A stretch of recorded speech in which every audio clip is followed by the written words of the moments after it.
All right, let's open up a new case file, shall we? We're diving deep into one of the world's most beloved street foods, Pani Puri. And today, we're putting every single part of it under the microscope to uncover the truth. So here it is, the big question at the heart of our investigation. Is this crispy, tangy, spicy snack just an innocent treat? Or is there something a little more sinister hiding inside that crispy shell? Let's find out. Okay, every good detective knows you've got to break down the evidence. So we're going to deconstruct the Pani Puri piece by piece and analyze everything. First up, let's put our prime suspect on the stand. Exhibit A, the puri itself. That little hollow shell that holds all the magic. But what secrets is it really hiding? Okay, so the testimony here is kinda all over the place. On one hand, the prosecution's pointing out it's deep fried, usually made with refined flour, which means, yeah, potential for blood sugar spikes and a whole lot of extra calories. But then the defense steps in, right? And they say, hey, without the puri, you've got nothing. It's the whole vehicle for the flavor, the crunch, the entire experience.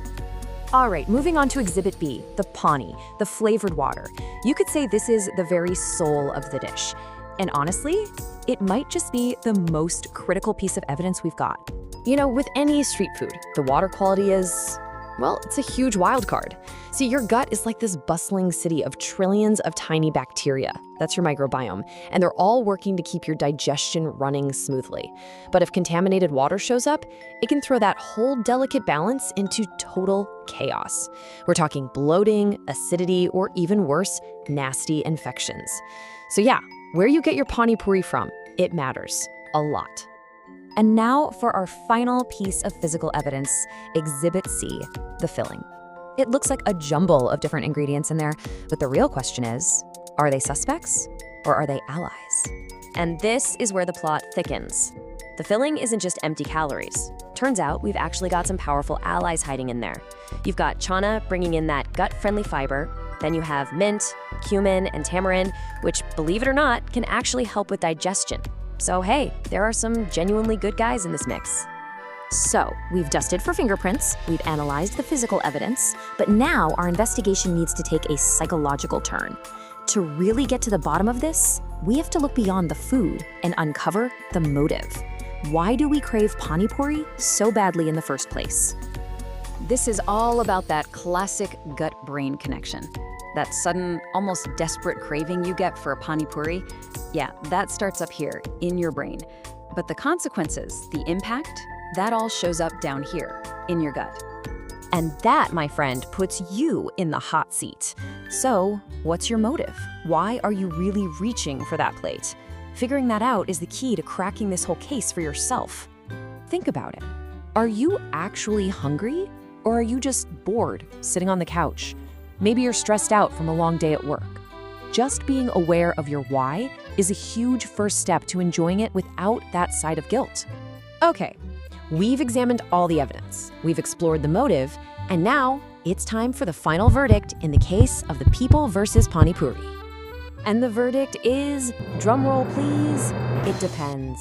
I know, not the simple guilty or not guilty you were hoping for. But the truth is, the Pani Puri itself isn't really the problem. The real culprits here aren't hiding in the puri or the pani, they're in the choices we make. The actual health impact really boils down to 4 things. Portion size, how many are you eating? Frequency, how often are you having it? Sourcing, is the oil fresh? Is the place clean? And motive, why are you eating it to begin with? At the end of the day, you're the one in the driver's seat.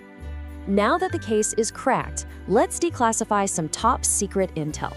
I'm talking about some awesome health hacks that let you enjoy Pani Puri completely guilt-free.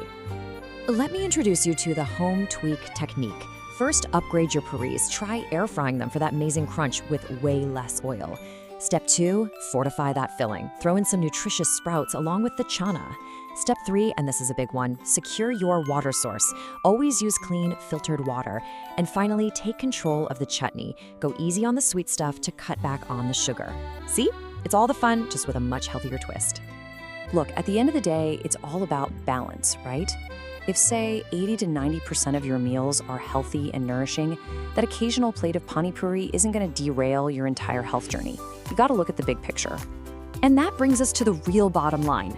Food doesn't need to be feared, it just needs to be understood.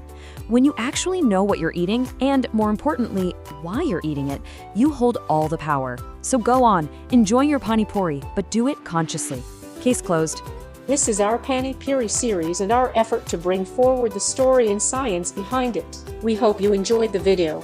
If so, like it and share it with the Pani Puri lovers. Comment down your favorite video from the series. The full Telugu version will drop soon. See you in the next video. Thanks for watching.